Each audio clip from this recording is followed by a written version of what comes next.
Hey, what's up? Welcome back, my nail enthusiast. It is Tati, your natural nail guru, and we have another amazing review for you today.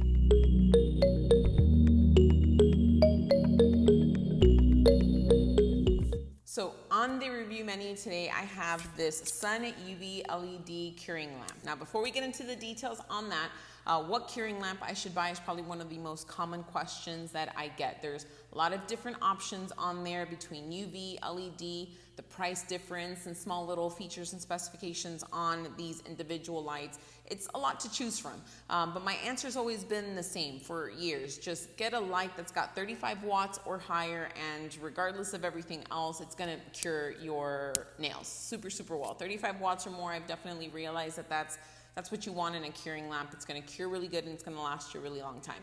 Professional LED lights will generally range about $250 to $300. Maybe you'll get it down to like $200, but it's generally up there in pricing. Now, whether or not you need to spend $200 to get the best LED light is really a personal choice and comes down to the specifications of the LED light.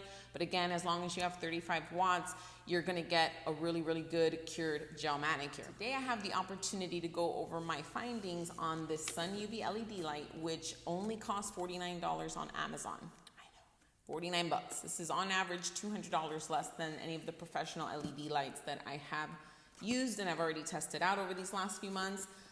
This was not purchased by me, it was sent to me by the company, so I'm very grateful I didn't have to spend money on it. Now, even though I did not purchase this on my own, you guys already know this has absolutely no effect on the thoroughness or the detail of my review. I go hard whether I spent the money on it or not. But I was very happy to have the opportunity to try out an LED light that's only $50 on Amazon, accessible to everyone and super, super low price. So I'm really excited about this. Let's not waste any more time. Let's go over the details. Before I do, you guys already know the drill. If you love reviews, you want to know everything that there is to know about nail products, improving the longevity of your manicure, and overall improving the health of your nails, then this is the channel that you're at. You're in the right place. Make sure that you've subscribed. Make sure you like and you share with all your other amazing nail enthusiasts. Take a moment to do that, and let's not waste any more time and get into this review. All right, so I'll make sure I do a little close-up and showing all of this, but overall the light is very nice, super lightweight. I love that it has the little grips at the bottom because even though it's lightweight, it's not sliding all around the table, but definitely lightweight. It's very spacious inside, super, super spacious, especially with people with long nails. I mean, I can put all the way up to my palms and not worry about my nails touching the back. It's very simple. It has a basic LCD display here. You have your timing buttons. We have 10, 30, and 60 seconds. And then we have the low heat mode, which is your UV option. Remember, UV is a lower intensity light. It takes longer to cure, but you're definitely gonna feel a lot easier when it comes to those heat spikes on your nails. So we have the time setting, a regular AC plug adapter, and that's pretty much it as far as features. You see what you get. There's nothing tricky about it. Very simple to use. What I love about this light is that it does have an LED and a UV option. In the beginning, I never really understood how a light could be both LED and UV. And honestly, even when I did the Chiara Sky review, it didn't really hit me, but the low heat mode is the UV mode. It's lower intensity on the heat and takes longer time to cure. You definitely notice a difference when curing with the low heat mode than curing with the regular heat mode, especially with those matte top coats. My clients can definitely tell you that the low heat mode is significantly reducing the heat spike, and for a lot of clients completely eliminated it. So I love that it has that option. A lot of the really expensive LED lights that I've used don't have a low heat option. So I would say that that's a pretty big feature to have on such a low cost device. Another really great feature that I love is the sensitivity inside the light is not sensitive. I mean, my client can literally be wiggling around in there, and unless they completely remove their hand or are in the motion of completely removing their hand, the light does not turn off. It actually has 36 LED lights in there, and I'll see if you can get a close-up in there, but the lights are evenly spaced from one end to the other all the way to the side, so that's really nice.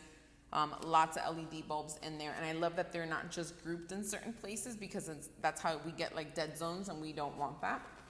But overall, and I love that it's lightweight and has little gummies on the bottom because the Chiara Sky one that I recently reviewed was super lightweight, love it, but I had to do something on the bottom to keep it from sliding because it was sliding all over the place. And it has 48 watts, which is definitely lots of power. But overall, very simple, really nice features on it. So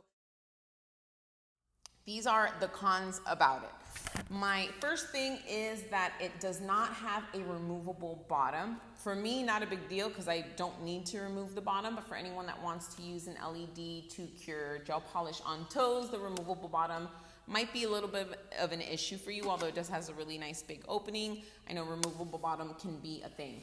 Another con, which is a little bit weird, but for me, I noticed it, the AC cable that it comes with, somewhere down here, this little cable right here, it's a little short, like a little short. I have an extension cable behind me and like this just barely reaches it. If I wanted to keep it plugged in and move it to the side of the table, I wouldn't be able to.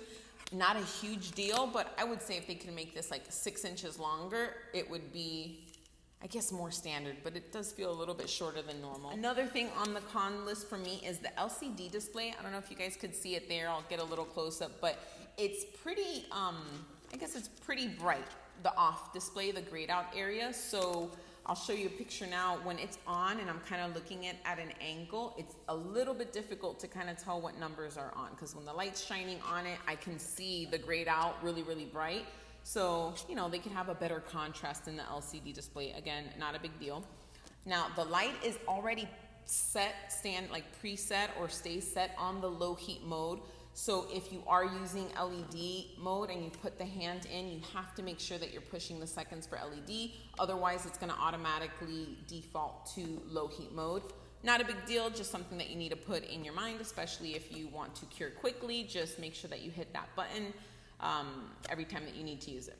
Now this one does not have a sound, but that's not really an issue for me on this one because it's not sensitive in there. So I know that unless my client took their hand completely out, that light's gonna stay on until the timer is finished. I had an issue with the OBI one, didn't have any sound whatsoever, and every time my clients would wiggle a little too much, it would turn off, and I wouldn't know if it turned off because it was done or if it went quick. But for me, the no sound issue on this one is definitely not a big deal because it is not a sensitive light at all. Now I do notice that the lamp itself gets warm, not the heat spike of the light, but just the warmth of the actual product. It's not anything that I would say is concerning in any way, shape, or form, but it's something that you notice. You can definitely feel it. My clients, especially if they tend to be a little bit more on the clammy side, they'll definitely feel the heat or the warmth kind of build up inside the light by the end of the manicure. It does have a over temperature protection.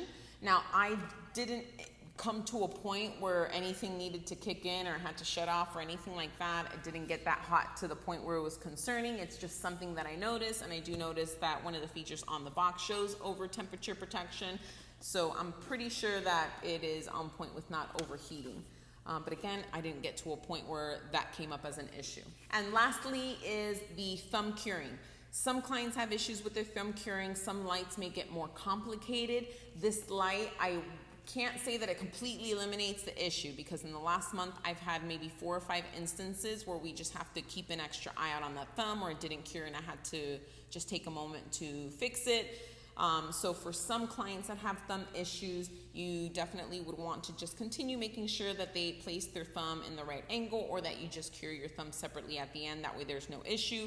But considering how many manicures I've done in the month, having 4 or 5 instances where I had to worry about it is no different, no more than I would with any of the other best LED lights that I've used. I would say that it was actually pretty minimal considering that I have clients that are always having the issue with their thumb, and with this one it was just a couple of instances. Now, in taking into consideration that this light was $50, cures my manicures perfectly, has no difference in the durability of the manicure, no difference in shine from any of the other lights. It works just as great as a $250 LED light. I definitely don't feel so bad about the cable not being as long as I would like it to be, or the LCD display not having as much contrast, or maybe it doesn't make any sound. Those things really, when I think about it, don't really seem like they're worth $200. So in taking into consideration, the biggest question is, does this light cure? Absolutely. Is it worth the $50? Absolutely. The other features, you just have to determine whether or not it's something that you need or would require in your LED light. So in a nutshell, you do not have to spend $200 to get a really good curing lamp, okay? 35 watts or more is gonna do the trick. I have lots more lamps that I'm gonna be trying out. If there's any particular lamp you guys have out there that you want me to try or look into, make sure you drop a comment below. If there's any specification that you feel I missed or anything that you'd like a little bit more detail on, make sure that you comment down below. I hope everyone enjoyed this review. Make sure you stay tuned because there is so much more to come. Thank you again, everyone, for tuning in, and I will see you on the next one. Bye.